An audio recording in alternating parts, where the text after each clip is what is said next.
We kicked off a little mini-series yesterday talking about villains, and today on the DnDaily vlog, we're going to go a little deeper talking about villains because we're going to talk about how do you give villains more depth.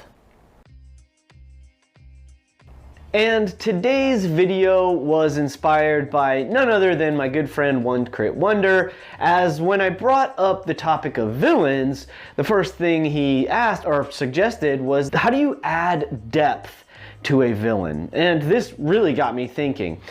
The way we're going to take a look at this today on the vlog is this. We're going to look at the motivations of villains, because after all, villains need motivation too.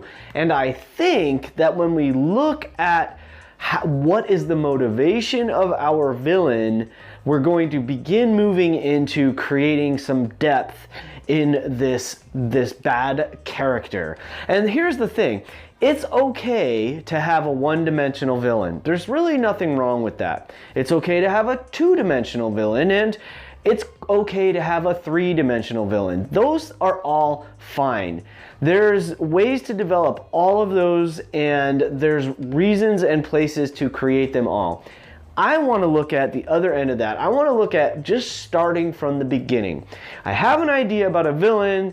Now I want to get to know this person so that when I'm in the DM chair, I know how they're going to treat the party. I know how they're going to respond to the party. You know, if we're going to keep using the word villain, perhaps we should define what I mean by the word villain. When I say villain, I mean any creature that has some level of intelligence that is opposing the adventuring party, or poses a threat to something or someone the adventuring party cares about. Villain. When I'm developing character, be it an NPC or my own character in a game, one of the things that I like to do to establish their motivations is look at three things. I look at their needs, their wants, and their fears. If I just know those three things about an NPC, if the NPC is going to be important over the course of like my campaign or whatever, or maybe not even over the course of it, but if I think that the party is going to interact with an NPC on multiple occasions, I'd like to know these three things, because that's how we start, in my opinion, how we start adding depth. It's perfectly okay to have a one-dimensional character. As soon as I want to move beyond that, I want to add some depth and dimension to a character, I start asking these questions. What do they want? What do they need? And what are they afraid of? The fun thing about this is, a lot of times our characters, a lot of times NPCs, they might have no idea about what they want, what they need, and what they fear.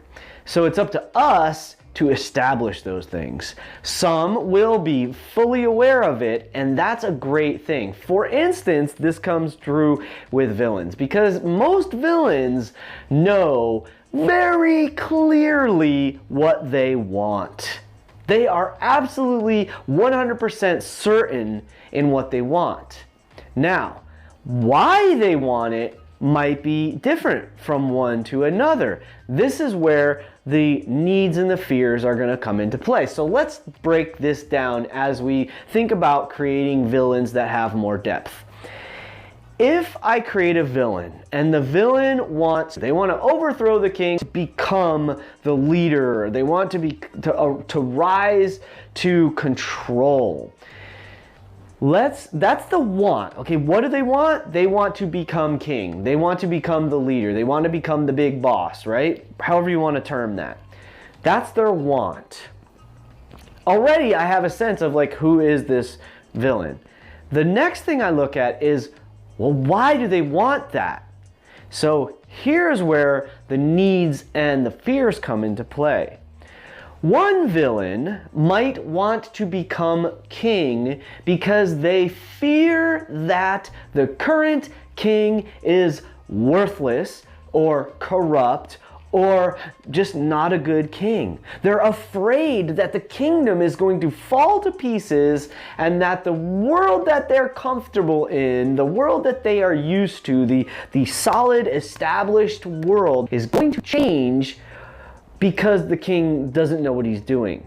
So their fear is driving their desire or their want. The fact that they're afraid that the king is no good is driving them to desire, to want to become king. That's a totally different motivation than a king who needs recognition and needs to be the center of attention and needs to have all eyes on them. A character that's driven by ego, the need to amass power for the sake of power, the need to lord over others. Those needs, those are a bunch of different kind of needs, but they sort of tie together. A villain that's driven by needs like those is going to have a very different way of acquiring what they want, most likely. Because an NPC, a villain that is driven by the need to be the center of attention, is going to make a show of how they defeat the king, how they tear the king down, how they overthrow the throne. They're going to be more of like a warlord kind of king. Or maybe they're just going to be a warlord that's opposing the king. Whereas again, back to this example, the villain that has the fear that the current king is no good or is bad for the kingdom or is, going to cause them personal pain and suffering, they might be more manipulative. They might be more willing to wait and maneuver and they're going to work behind the scenes maybe to get that king out of place so that they can then become the king. That might be a good place where it's the younger brother or the cousin or someone who's actually literally in line to become the king.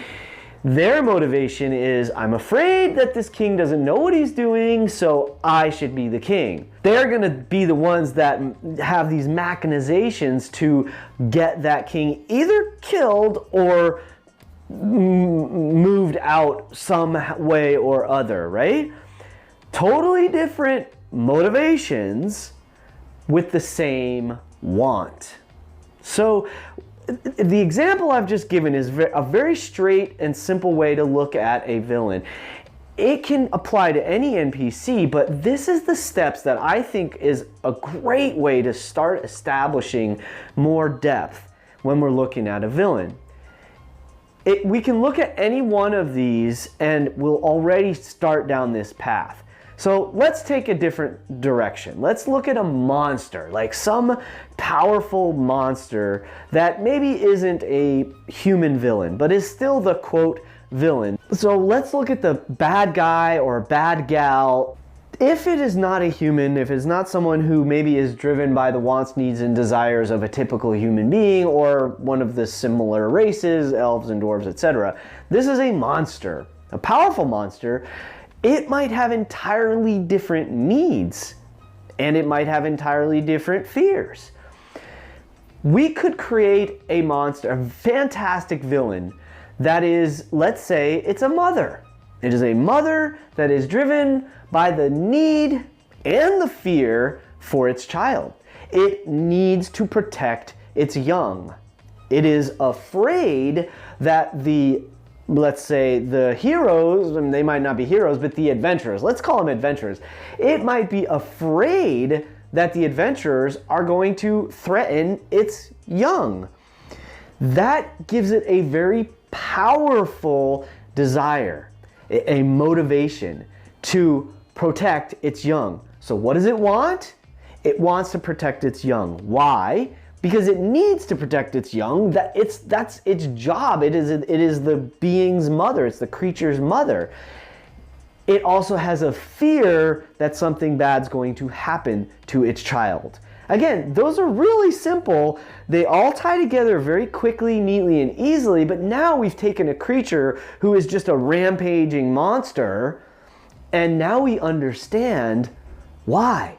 Why is it going to attack the party repeatedly? Why is it so fiercely defending its cave, its lair, its forest, its jungle?